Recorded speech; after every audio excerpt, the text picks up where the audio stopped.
환율 굉장히 중요하고 뭐 이 자체가 나오기도 하지만 지금 잘 들어야 이 뒤에 내용들은 엄청 중요한데 이 뒤에 내용에 계속 연결되기 때문에 잘 들어야 돼요. 자, 이제 환율인데 환율은 뭐다? 교환 비율이다. 그래서 환율은 교환 비율.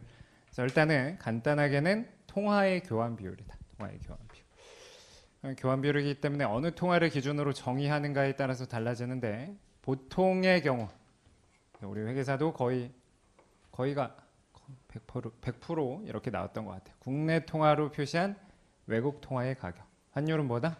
국내 통화로 표시한 외국 통화의 가격. 이렇게 정의하고 얘를 이제 뭐라고 표현하냐면 자국 통화 표시. 자국 통화로 표시한 외국 통화의 가격이니까 자국 통화 표시 환율이라고 한다.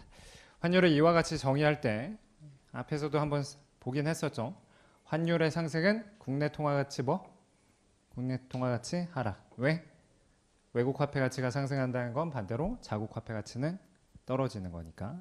그리고 이제 환율의 하락은 자국 통화 가치의 상승을 의미한다. 자, 통화 가치 하락을 뭐라고도 한대요? 환율의 상승을 자국 통화 가치 하락이라고도 하는데 자국 통화 가치 하락을 뭐라고도 표현한대요? 절하라고도 표현한대요. 그래서 자국 통화 가치의 하락을 절하라고 표현하고 반대로 자국 통화 가치 상승을 뭐라고도 한대요? 절상이라고도 표현한다. 그래서 절하, 절상.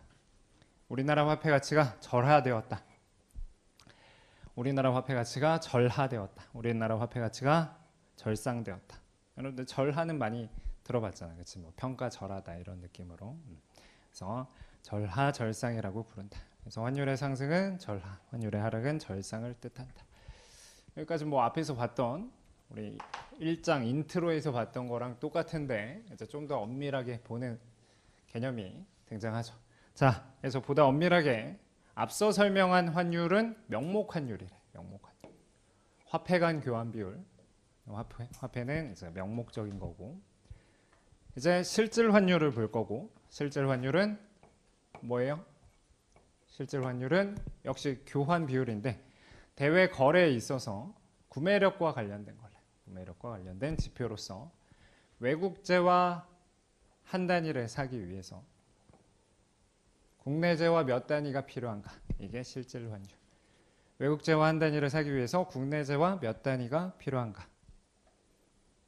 그래서 다음과 같이 정의가 된대요. 어떻게 정의됐어요?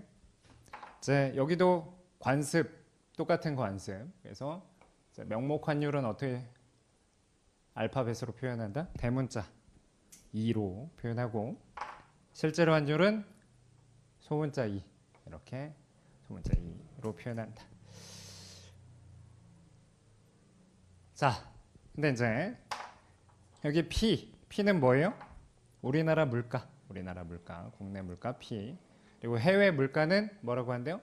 P스타라고 부른대요. P스타. 이게 이제 경우에 따라서 우리나라 물가를 P, 외국 물가를 foreign 해서 PF로 쓰는 경우도 있어요. 출제자들에 따라서.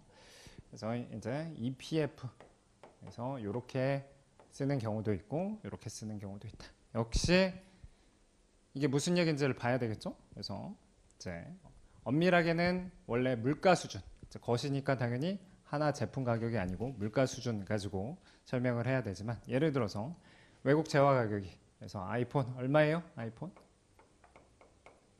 하나에 얼마 정도예요? 그건 우리나라 화폐 단위로 표시한 거고 120만 원? 그러면 뭐 $1,000라고 해볼까? $1,000. 아이폰이 $1,000다. $1,000. 그래서 이제 원래는 외국 물가를 써야 되지만 간단하게 한 재화 가지고 설명해서 아이폰이 $1,000다. 그러면 이게 이제 $1,000 이렇게 쓰는 거고 아까 이제 명목 환율이라는 건 뭐였죠?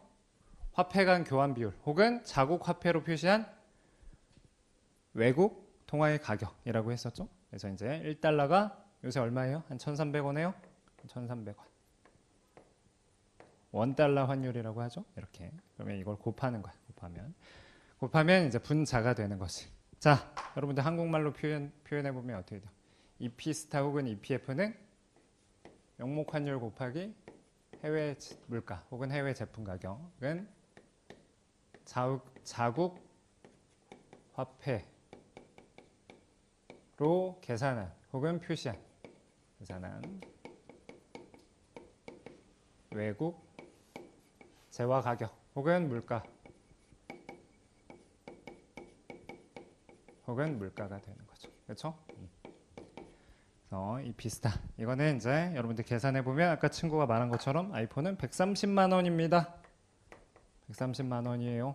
130만 원이에요. 이렇게 얘기하면 그게 결국 요거죠.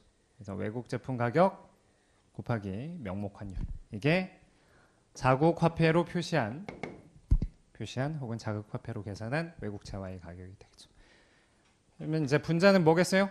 분자는 우리나라 갤럭시. 그래서 이제 이 P스타는 아까 자국 화폐로 표시한 외국 물건의 가격이 되는 거고, 그다음에 이제 우리나라 갤럭시 가격 P가 있을 때 예를 들어서 갤럭시 요새 가격이 얼마예요? 100만 원이에요? 100만 원이라고 해봅시다. 100만 원 하면 이 가격은 1.3이 된다. 1.3. 그래서 아까 뭐라고도 했냐면 외국 재화를 하나 사기 위해서 국내 재화가 몇 개 필요한가? 아이폰 하나 사기 위해서는 갤럭시가 몇 개 필요하다? 1.3개가 필요하다. 혹은 어떻게도 표현할 수 있냐면 뭐예요? 얘는 외국 재화의 상대 가격이라고 부를 수도 있다. 외국 재화의 상대 가격. 뭐가? 실질 환율. 실질 환율은 외국 재화의 상대 가격이다. 실질 환율은 외국 재화의 상대 가격이다. 여러분들 상대 가격 하면 떠오르는 게 뭐가 있어야 돼요? 상대 가격 하면 PY분의 PX 떠올라야 되죠? 떠올랐어요? PY분의 PX는 뭐의 상대 가격이었어요? XJ 상대 가격이었죠. 분자가 항상 주인공이었지, 그치? 그렇기 때문에 이제 실질 환율 2는 P분의 EPF 혹은 EP스타 이렇게 돼서 외국 재화의 상대 가격이다. 대신 이거는 우리나라 화폐 단위로 표시한 거죠. 우리나라 화폐 그리고 우리나라 화폐 130만 원, 100만 원. 근데 사실 이거 분자 분모를 뭘로 나눠줘도 똑같아요. 분자 분모를 2로 나눠줘봐. 그러면 어떻게 돼? 2분의 P, 그다음 P 스타 이렇게 되겠지. 그럼 무슨 얘기예요? 사실 여기 1000달러. 그리고 얘는 사실 뭘까? 얘는 뭘까? 얘는 뭘까? 아까 100만 원을 갤럭시 가격 100만 원인데 뭘로 나눈 거예요? 명목 환율로 나눈 거지. 그래서 명목 환율이 1,300원.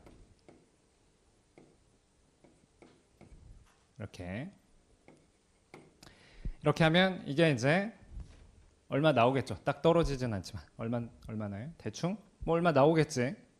한 900 얼마 나오려나? 100만 나누기 1300. 100만 나누기 1300.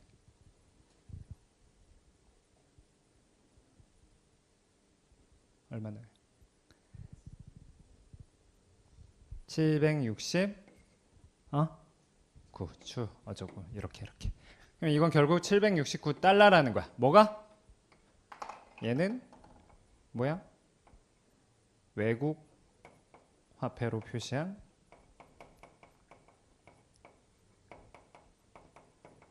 혹은 계산한 자국 재화 가격이 되겠지. 즉 여러분들 결국은 실질 환율이라는 건 외국 재화 가격과 우리나라 재화 가격의 상대 가격이야. 근데 화폐를 뭘로 표시할 수도 있고 이건 분자 분모가 다 우리나라 화폐 단위로 표시되는 거고 얘는 분자 분모가 다 외국 재화, 외국 화폐로 표시되는 거. 달러로. 그렇지? 똑같겠지. 당연히 산수적으로는. 그렇지?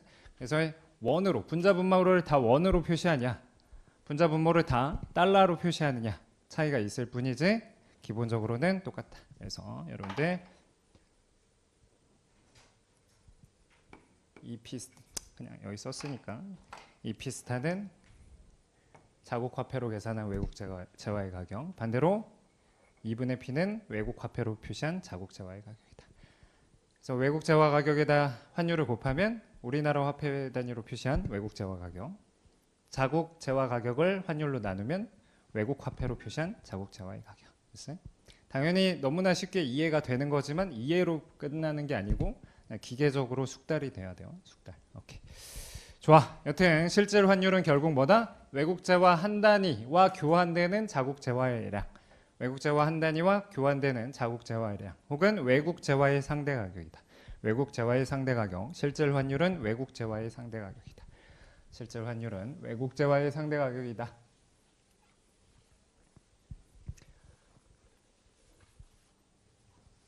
자, 그러면 우리가 실질 환율을 이렇게 정의했으니까 어떻게 정의했어요, 여러분들? P분의 EP 스타로 정의했으니까 이거를 변화율로 쓰면 변화율 맨날 나오는 거죠? 어떻게 해요? 2분의 델타 E는 대문자 2분의 대문자 델타 E P 스타분의 델타 P 스타 빼기 나누기는 빼기가 된다고 했었지. 이렇게 변화율로 표시를 할 수가 있다. 변화율로. 이제 익숙하죠, 이 정도는, 그치? 그러면 한국말로 표현해 보면 실질 환율의 변화율은 명목 환율 변화율 더하기 이게 뭐예요? 잘못되어 있네. 어디가 지금 몇 페이지 하고 있어? 어디가 있어? 잘못돼 있지, 맞아. 이게 국내 물가 상승률은 어떻게 해야 되고 빼기 여기 빼기예요. 타이포 빼기. 순서가 잘못된 거지. 그래서 이제 여기 빼기로 쓰기 싫으면 여기를 외국 물가 상승률로 이 순서에 맞춰서 외국 물가 상승률 빼기 국내 물가 상승률. 국내 물가 상승률. 이렇게 쓸 수가 있겠죠. 실질 환율 변화율은 명목 환율 변화율 더하기 외국 물가 상승률 빼기 국내 물가 상승률. 자, 우리가 흔히 뉴스에서 혹은 그냥 흔히 하는 얘기, 요새는 잘 성립하지도 않긴 하지만 흔히 환율이 상승했을 때 순수출이 증가한다고 얘기를 하는데 그 과정은 사실 어떻다는 거예요? 명목 환율이 상승하면 이 흔히 말하는 환율은 명목 환율이고 명목 환율이 상승하면 실질 환율이 상승한다는 거야. 다시 말해서 자, 명목 환율이 상승하면 다른 조건이 일정하다는 가정하에서 실질 환율이 상승하게 되고 그러면 아까 실질 환율이 뭐라고 했어요? 외국재화 상대 가격. 외국재화 상대 가격이 비싸지면 외국재화 수입은 어떻게 되고? 줄어들고 우리나라 수출은 어떻게 되겠어요? 증가하겠죠. 그래서 실질 환율이 상승하게 되고 외국재화 상대 가격이 증가하고 그래서 외국재화 상대 가격이 증가한다는 건 외국재화가 국내재화보다 비싸진 거지. 그래서 수입은 감소하고 수출은 증가하는 상황. 그래서 흔히 말하는 환율 상승 시 순수출이 증가한다는 건 보다 엄밀하게는 이렇게 표현할 수 있다는 거죠.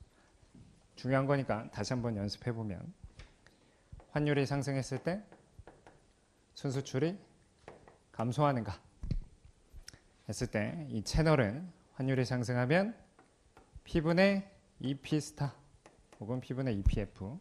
그래서 환율이 상승했을 때 다른 조건이 일정해야 돼. 다른 조건이 일정하다는 가정하에서 얘가 상승하면 실질 환율이 상승하고 실질 환율이 상승하면 외국재화 상대 가격이니까 실질 환율이라는 게 외국재화 상대 가격이니까 그치?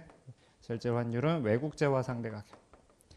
자, 외국재화 상대 가격이 상승하면 외국재화가 비싸지니까 수입은 감소하고 수출은 증가해서 순수출이 증가한다. 순수출이 증가한다. 이게 흔히 말하는 환율 상승 시 순수출 혹은 엄밀하게는 같지 않지만 어떻게도 쓴다고 했었어요? 경상수지. 그래서 환율 상승 시 경상수지가 개선된다라고 표현을 하는 거죠. 환율이 상승하면 경상수지가 개선된다. 자, 그렇다면 이는 항상 맞는 말일까? 이게 항상 맞는 말일까? 당연히 안 맞겠지. 여러 가지 채널들이 있으면, 그치? 이게 성립을 안 할 수도 있고, 즉 요것들이 바뀔 수도 있고, 그리고 과연 이게 바뀌었을 때 이게 적절히 바뀌는가, 그 상황에 대해서 이제 살펴봅시다. 이는 항상 맞는 말일까? 이는 항상 맞는 말일까? 그러면 그걸 체크하기 전에 일단 순수출이 뭐에 의해서 결정되는가를 볼 건데, 순수출은 수출 빼기 수입이니까 각각이 뭐에 의해서 결정되냐. 수출도 우린 수출 수요라고 표현할 수 있고, 수입도 수입 수요라고 부를 수도 있다. 결국은 다 수요지. 무슨 수요? 수출은 우리나라 재화에 대한 외국인들의 수요가 수출이고, 수입은 외국 재화에 대한 우리나라의 수요니까 다 수요라고 부를 수 있다. 그래서 수출은 국내 재에 대한 외국의 수요이고, 수입은 외국 재에 대한 국내의 수요이기 때문에 두 가지 수요에 영향을 미치는 건, 수요에 영향을 미치는 건 항상 뭐다? 상대 가격이다. 상대 가격. 상대 가격 뭐? 실질 환율. 실질 환율. 즉 수출에도 수입에도 영향을 주는 게 뭐라는 거예요? 실질 환율이라는 거지. 그래서 밑에 식에 뭐가 나와 있어요? 수출에도 실질 환율이 영향을 주고 수입에도 실질 환율이 영향을 주겠지.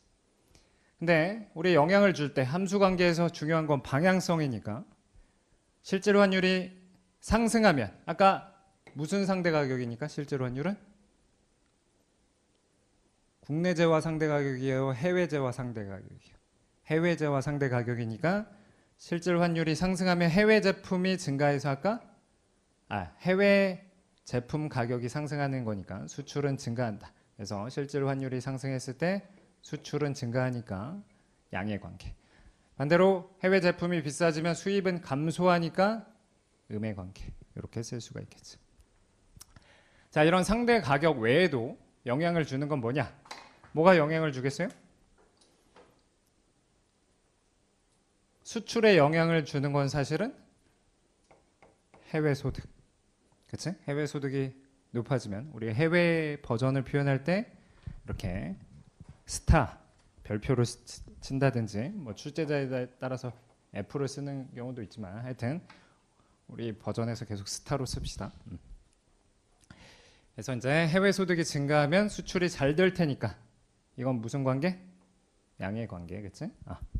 그래서 해외 소득이, 미국이 잘 살게 되면, 중국이 잘 살게 되면 우리나라 갤럭시 많이 살 테니까 플러스. 반대로 중국이 갑자기 못 살게 되면 우리나라 갤럭시 잘 안 팔릴 테니까, 수출 안 될 테니까 같은 방향으로 움직인다. 자, 반면 수입은 뭐에 영향을 받아요? 우리나라 소득에 영향을 받겠지. 수출은 해외 소득에 영향을 받을 것이고, 수입은 우리나라 소득에 영향을 받을 것이고, 이것도 역시 우리나라 소득이 증가하면 수입이 증가하고, 우리나라 소득이 감소하면 수입이 감소할 테니까 우리가 못 살게 되면 더 이상 아이폰, 뭐 페라리 이런 거 수입 덜 하겠죠. 그래서 수입도 소득의 증가함수가 된다. 그래서 그게 이렇게 설명하면 나와 있는 거지. 제가 판서한 게 여기 나와 있는 거죠. 그렇죠? 그대로. 자, 그럼 정리하면 순수출은 얘 빼기 얘인데, 그러면 한 줄 요약하면 확실한 거는 뭐예요? 실질 환율이 상승하면 계속 강조했다시피 외국 재화 가격이 비싸지니까 수출은 늘었어. 그리고 실질 환율이 상승하면 수입은 감소하니까 순수출은 증가하게 된다. 순수출은 실질 환율의 증가함수. 자, 아까도 말했다시피 실질 환율이 증가하면 순수출은 증가할 것이다. 이론적으로. 그래서 실질 환율의 증가함수가 되는 거고, 반면에 우리나라 소득에는 왜 감소함수예요? 왜 감소함수예요? 우리나라 소득이 증가하면 수입이 증가하고, 수입이 증가하면 순수출은 감소할 테니까. 그치?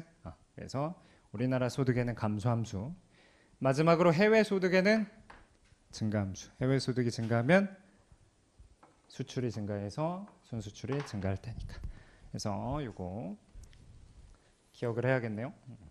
순수출은 실질 환율의 증가함수, 우리나라 소득의 감소함수, 해외 소득의 증가함수. 네, 이것도 사실은 여러분들 케인즈 단순 모형에서 어떻게 배웠어요? 케인즈 단순 모형. 거기서 떠올려 보면 케인즈 단순 모형에서는 수출은 그냥 외생적으로 주어져 있다. 이렇게 했고 수입을 어떻게 했었어요? 이렇게 썼었잖아. 그렇지? 기억나죠? 그러면 순수출은 결국 여기서 이 케인즈 단순 모형은 뭐만 설명하는 거야? 요것만 설명하는 거지. 요것만. 순수출이 소득의 감소함수라는 거. 그렇지? 그래서 여러분들 뭐 이 한계 수입 성향이 커지면 혹은 개방 경제를 고려하게 되면 승수가 이 측면에서는 작아지게 되는 거고 승수가 작아지면 IS 곡선은 가팔라지고 이런 거 배웠어요. 여튼 그렇다. 좋아. 좀 더 확장된 버전을 배운 거죠. 자, 이런 결론에 따르면 명목 환율이 상승하는 경우 실질 환율이 상승하고 순수출, 즉 수출 빼기 수입, 엄밀하게는 경상수지는 아니지만 그냥 대략적으로 경상수지. 경상수지가 개선될 것이라고 판단할 수 있는데 현실에서는 이건 이론적인 접근이고 현실에서는 그렇지 않은 경우가 종종 목격된다는 거예요. 현실에서는 그렇지 않다. 현실에서는 그렇지 않다. 그래서 현실에서는 그렇지 않다. 이게 이제 대놓고 한 문제가 한 3년 전인가 4년 전인가 나오긴 했다. 자, 현실에서는 그렇지 않다. 그게 무슨 얘기냐면 자, 명목 환율이 상승하는 시점이 있는 거야. 이 시점이 명목 환율이 상승하는 시점. 자, 축은 뭐냐면 경상수지, 커런트 어카운트라고 해서 경상수지를 CA라고도 써요. 뭐 이 표기는 중요하지 않고 하여튼 경상수지다. 경상수지. 혹은 순수출이라고 생각하면 된다. 엄밀하게 같은 건 아니지만 경상수지에는 소득수지가 포함되어 있으니까 하여튼 엄밀하게 같은 건 아니지만 순수출이다. 자, 근데 여기 뭐라고 나와 있냐면 환율이 상승했는데 오히려 경상수지가 어떻게 돼? 악화됐다가 조금 회복되는 이런 형태. 이걸 뭐라고 한대요? J 커브 효과라고 한대요. J 같아요? 나는 모르겠는데 하여튼 J 같대요. J 커브 효과. J 커브 효과. J 커브 효과.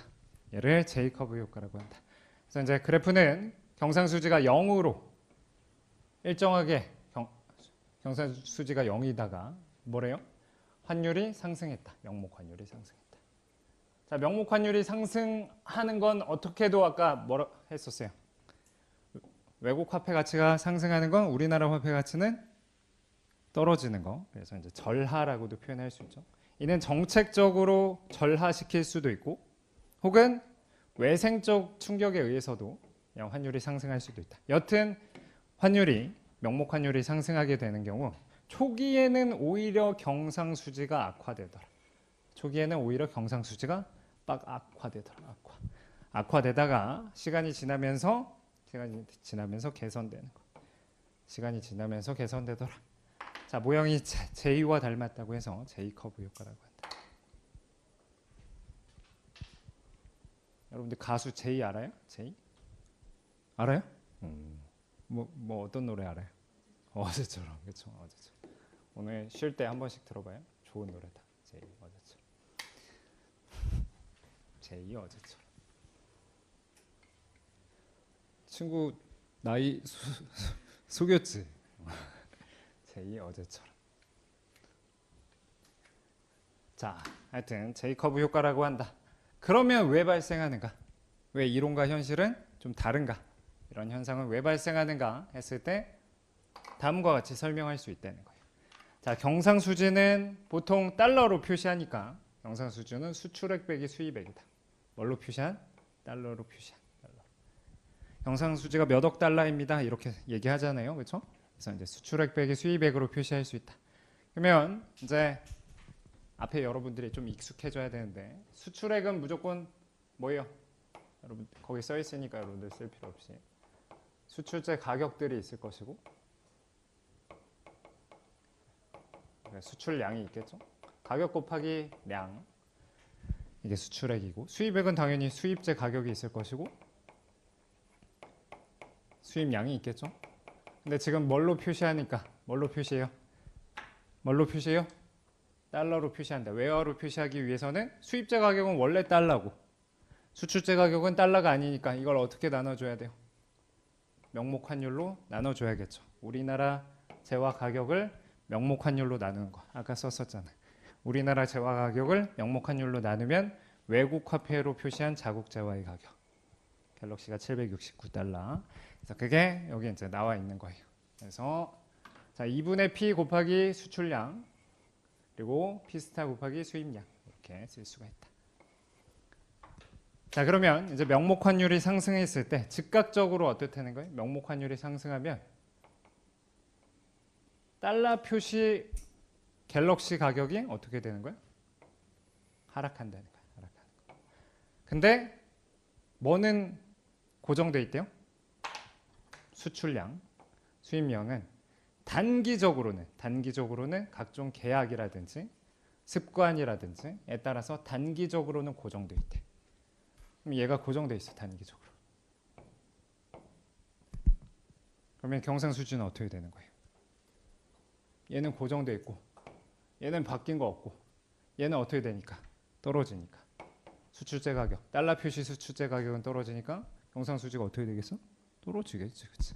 그래서 단기적으로는 경상수지가 악화되는 것이다. 근데 이제 점차 어떻게 되겠어요? 량이 조절되겠지. 가격은 먼저 조절됐고 량이 이제 수량이 조금씩 조절돼서 하지만 차츰 시간이 지남에 따라서 명목 환율이 실질 환율을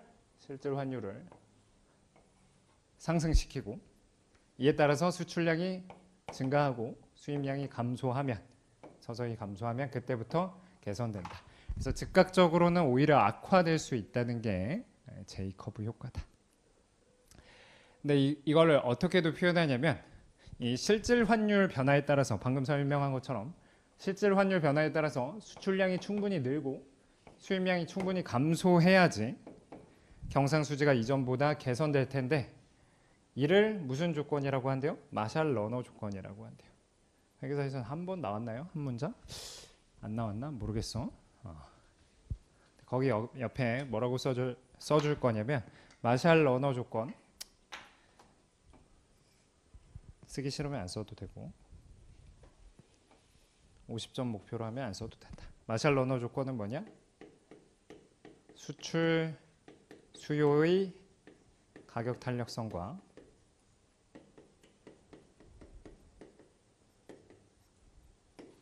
수입 수요의 가격 탄력성의 합이 얼마보다 커야 될까? 0일까? 1일까? 1.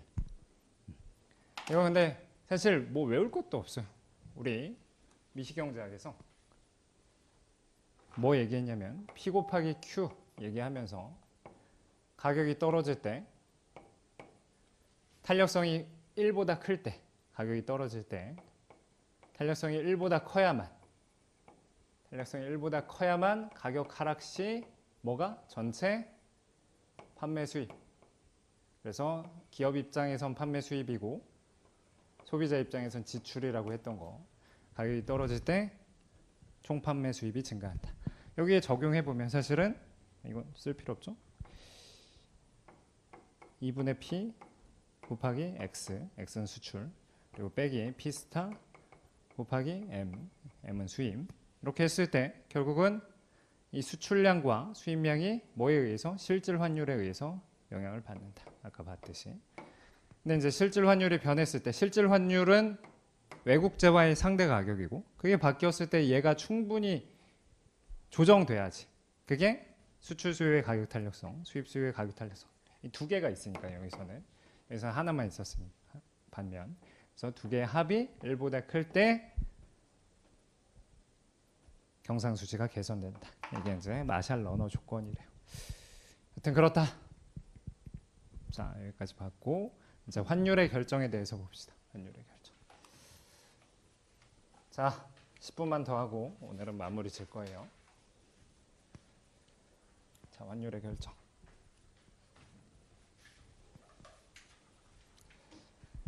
아닌가? 더 해야 되나? 잠깐만 어디 보자. 환율의 결정 아니지? 환율의 결정까지만 할게요. 436페이지까지만. 좋아요.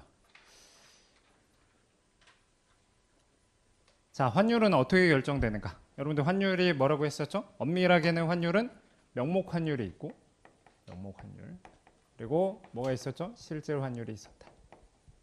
근데 우리가 이렇게 구분하지 않으면 보통 환율이라고 하면 뭘 나타낸다? 명목 환율을 얘기하는 거죠. 환율. 보통 구분하지 않으면 환율은 명목 환율이다. 그리고 이제 명목 환율은 우리가 알다시피 뭐다? 길게 설명하면 자국 통화로 표시한 외국 통화의 가격이지만 그냥 외환의 가격이다. 그렇지? 달러의 가격. 외환, 달러의 가격. 외환은 여러 가지가 있지만 가장 대표적인 게 달러니까 달러 가격이다. 자, 그러면 가격은 어디서 결정돼요, 여러분들? 환율은 어떻게 결정되는가 했을 때 가장 기초적으로 보는 거, 가격은 어디서 결정돼요? 어디서 결정돼요? 시장에서 결정되겠죠. 그래서 시장에서 수요와 공급에 의해서 결정된다. 수요와 공급에 의해서 외국 화폐 가격인 명목 환율이 결정이 될 것이다. 이제 여러분들 오늘까지 보는 9.2.1이에요. 자, 이것도 중요하고 내일 배우는 9.2.2, 9.2.3 다 환율이 어떤 식으로 결정되는가에 대해서 살펴보는 건데 가장 기초적으로 수요 공급에 의해서 결정된다는 모형 보는 거고 내일 보는 거는 어떤 이론적인 접근. 그래서 뭐 구매력 평가설, 이자율 평가설. 여기는 뭐 내일 볼 거지만 거의 뭐 매년 나오고 어쩔 때는 이자율 평가설에서 3문제 나올 때도 있어. 40문제 중에. 40문제 중에 3문제면 진짜 많이 나온 거지. 그렇지? 그래서 거의 뭐 매년 한 문제. 적어도 둘이 합해서 한 문제는 무조건 나오는 거고 많이 나올 때는 둘이 합해서 뭐 4문제 이렇게까지 나오는 거. 하여튼 그건 내일 볼 거고 오늘은 기초적으로 환율은 수요와 공급에 의해서 결정이 된다. 자, 그러면 이제 시장 어떤 시장이에요? 외환 시장이겠지. 외환에 대한 수요와 공급이 있을 것이다. 자, 그래서 국내 통화로 표시한 외국 통화의 가격 한 줄 요약해서 명목 환율은 수요와 공급에 의해서 결정된다. 그래서 외환의 수요와 외환 중에 대표적으로 달러의 수요와 공급에 의해서 결정된다. 그럼 도대체 달러의 수요는 어떤 요인들이 있을까? 여러분들 수요 언제 필요해요? 달러가 언제 필요해요? 수입할 때 달러가 필요하다. 반면에 공급 언제 공급이 돼요? 수출하면 달러를 받아오니까 외환이 공급된다. 자, 다음으로 이제 해외 자본이 국내 자산을 매입할 때 뭐 우리나라 주식을 살 수도 있고 우리나라 공장을 살 수도 있고 여튼 해외 자본이 국내 자산을 매입할 때 외환이 어떻게 돼요? 공급이 되겠죠. 그래서 외환이 공급된다. 공급. 그래서 국내로 투자가 들어올 때 국내 투자가 약간 표현이 좀 짧잖아. 그래서 국내로 해외 자본이 투자가 들어올 때 국내로. 반면에 뒤에는 좀 직관적인데 해외 자산을 매입할 때 해외 주식을 살 수도 있고 해외 공장을 살 수도 있고 이걸 뭐라고 했어요? 대외 투자라고 했었죠. 그래서 대외 투자하기 위해서는 외환이 필요하다. 결국은 외국 물건 살 때 외국 화폐 필요하고 외국 공장이나 외국 채권 살 때 외국 화폐 필요하니까 수요는 이 측면에 의해서 결정된다는 거죠. 좋아요. 자, 그러면 이제 수요와 공급 그래프가 그려져 있는데 자, 아까도 내가 그래프 그릴 때 그냥 아무 생각 없이 수요는 우하향, 공급은 우상향 이렇게 그렸는데 왜 수요는 우하향하고 왜 공급은 우상향하지?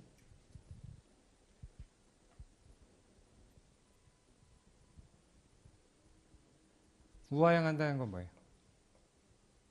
환율이 상승하면 수요는 감소하고 환율이 하락하면 수요는 는다. 이게 우하향하는 거죠. 노란색으로 써볼까? 수요는 노란. 환율이 상승하면 외환의 수요는 감소하고 환율이 하락하면 외환의 수요가 증가한다. 반대로 이제 공급 파란색으로 써보면 환율이 상승하면 공급이 증가하고 환율이 하락하면 공급이 감소한다. 선생님 당연히 수요 법칙, 공급 법칙이 만족되니까 그렇죠. 왜 만족되지? 왜 만족돼? 왜 만족되지? 여러분들 이미 배웠다시피 아까 외환을 필요로 하는 거, 수요는 어떤 경우가 있었어요? 외환 언제 필요하다고 했어요? 외국 물건 사거나 외국 주식 사거나, 그치? 그래서 환율이 높아지면 아까 뭐라고 했어요? 환율이 높아지면 실질 환율이 상승하게 되고 외국재화 상대 가격이 비싸지면 수입이 어떻게 된다고 했어요? 수입이 감소하고 수입이 감소하면 수요가 줄어들더라. 반대는 굳이 안 써도 되겠지. 화살표만 다 반대로 쓰면 되니까. 한번 써보면 명목 환율이 떨어지면 실질 환율도 떨어지고 해외 제품이 싸지니까 수입이 증가하고 그래서 수요가 증가하더라.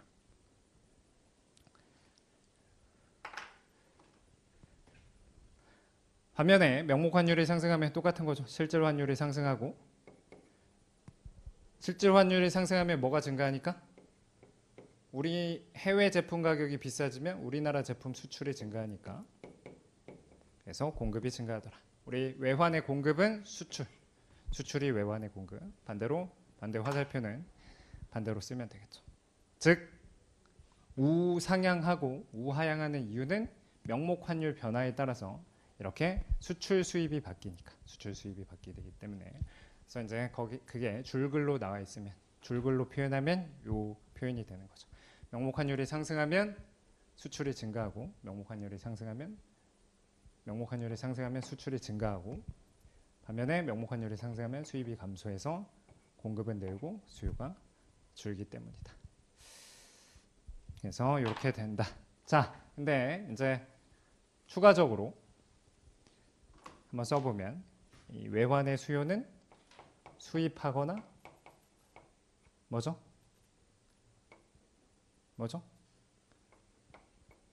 해외 투자할 때, 대외 투자.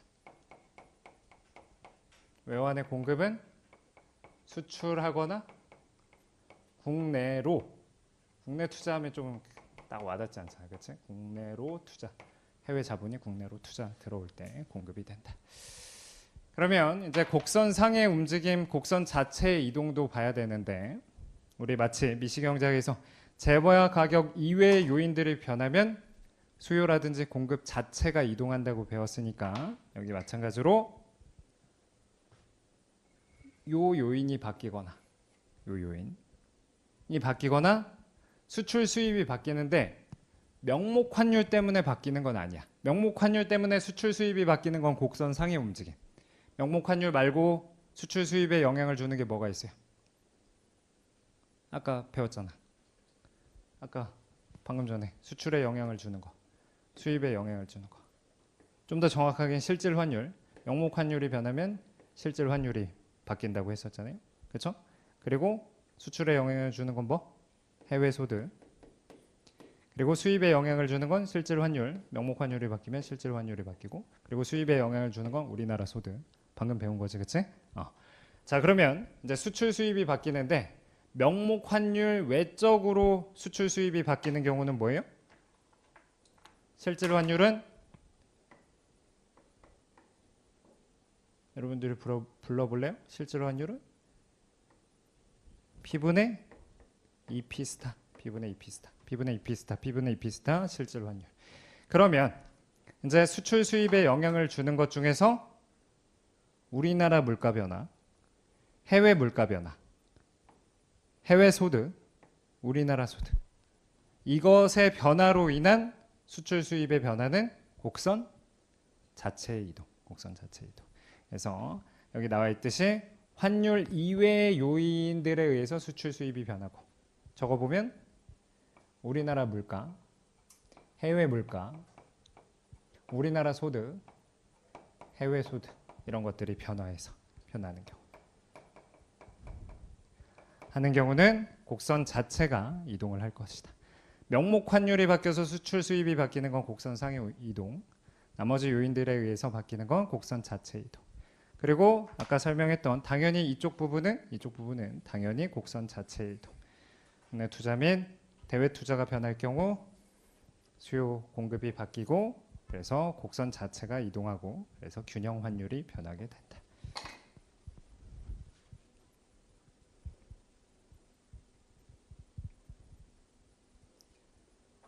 끝났습니다.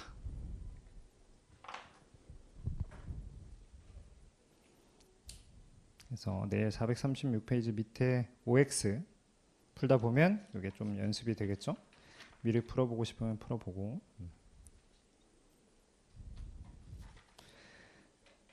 질문 없죠? 오늘은 여기까지 수고하셨습니다.